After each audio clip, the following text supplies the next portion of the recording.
Togo, l'heure de vérité, CEDEAO, UA et AES face à leurs responsabilités. Les États n'ont pas d'amis,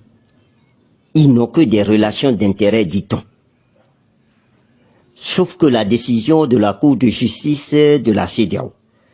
du 29 janvier 2026 met KO cette maxime politique et diplomatique. Du coup aussi, tout le monde,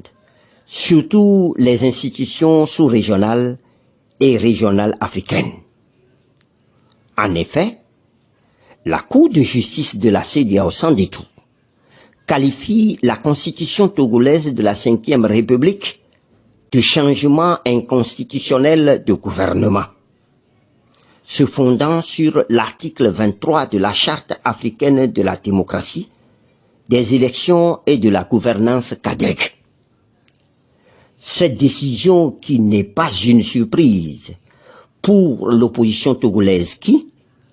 bien avant la Cour de justice de la CEDEAO, a qualifié cette constitution de contrebande, ce qui remet au goût du jour les coups foirés que le régime RPT uni assène au peuple souverain du Togo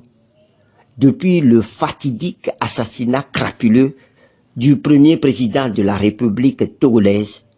Sylvanus Epifanio Kwame Olympio, le 13 janvier 1963. Bien évidemment, depuis 63 ans,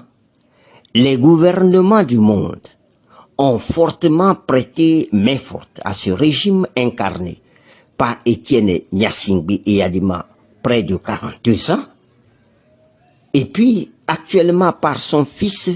Faure Gnassingbé depuis 21 ans. En 1963, les réseaux français étaient à la manette pour soutenir vaille que vaille ce régime dont le seul but est d'asservir les populations togolaises par les assassinats, les brimades policières, le tout couronné par l'accaparement de toutes les richesses du pays, usant de la corruption, des détournements de deniers publics et de la gabegie sur fond de mensonges, du clientélisme et du culte de la personnalité. Dans les années 90, en faisant abstraction des dures années 70-80, les regroupements sous-régionaux que sont le Conseil de l'Entente, l'UMOA et la CEDEAO, et régionaux, dont l'OUA, devenu UA, Union africaine, était toujours aux côtés du régime de Gnassingbé contre les aspirations profondes du peuple togolais qui a fait l'option de la démocratie et de la bonne gouvernance. Tout le monde croyait que cette assistance liberticide et amorale des gouvernements du monde allait s'estomper après le décès de Gnassingbé Eyadéma. C'est mal connaître le monde comme il va quand, le 5 février 2005, rebelote, ils adoubent le fils Faure Gnassingbé, coupable coup sur coup de coup d'État militaire et de coup d'État constitutionnel et institutionnel, en plus du millier de Togolais envoyés à Patres pour s'arroger le pouvoir en digne fils de son père. Surtout que le fils est passé maître dans l'organisation de mascarades d'élections qui enlèvent toute dignité et toute respectabilité aux tenants de l'ordre ancien du RPT uni et ses affidés, et aussi à la pléiade d'observateurs électoraux internationaux stipendiés, y compris des membres de la Commission Paix et Sécurité de la CEDEAO, les observateurs de ERIS, Electoral Reform International Service de l'Union européenne de 1998, n'en sont pas. De 2005 à 2024, pour se maintenir au pouvoir contre la volonté du peuple, les Togolais subissent sans l'aide de quiconque malgré leurs cris de détresse, à des révisions ubuesques et intempestives, dignes de cavaliers législatifs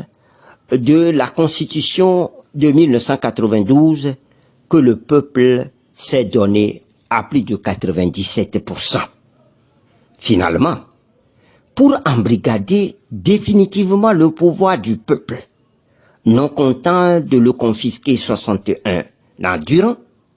Faure Gnassingbé balaie du revers de la main toutes les règles éthiques et aussi les lois supranationales de la CEDEAO et de l'UA, en confiant en 2024 la dévolution du pouvoir à son parti RPT uni. Malgré le tollé que ce brigandage a suscité, Faure Gnassingbé et son RPT uni s'y accrochent en abattant froidement des Togolais, y compris des enfants de 15 ans, dans la lagune de Baie, en plus d'embastiller des dizaines et des dizaines de concitoyens dans les geôles pour leurs opinions. Et c'est la Cour de justice de la CEDEAO, saisie par 13 partis politiques et associations de la société civile du Togo, qui a fini excellemment par dire le droit, en qualifiant dans son arrêt du 29 janvier 2026, je cite, de changement inconstitutionnel de gouvernement, fin de citation, de la constitution de contrebande dite de la Ve République, avec à l'appui l'invocation de l'article 23 de la Charte africaine de la démocratie, des élections et de la gouvernance CADEG. À propos, il est venu le temps où le peuple togolais devra connaître ses vrais amis ou ses ennemis de toujours. La question est, que feront les gouvernements du monde qui ont si tant méprisé le Togo par soit leur silence ou soit leur accompagnement au clan dictatorial et féroce des Gnassingbé? Une chose est certaine, Dame Nature, qui s'est si longtemps tue, a décidé de faire ses comptes en étalant à la face du monde le vrai visage du pouvoir familial qui régente notre pays des décennies durant. Voilà pourquoi, sans l'aide de personne, le hideux régime du Togo s'est fait harakiri seul,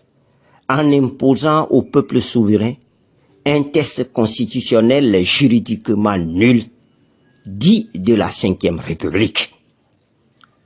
La balle est donc dans le camp de la conférence des chefs d'État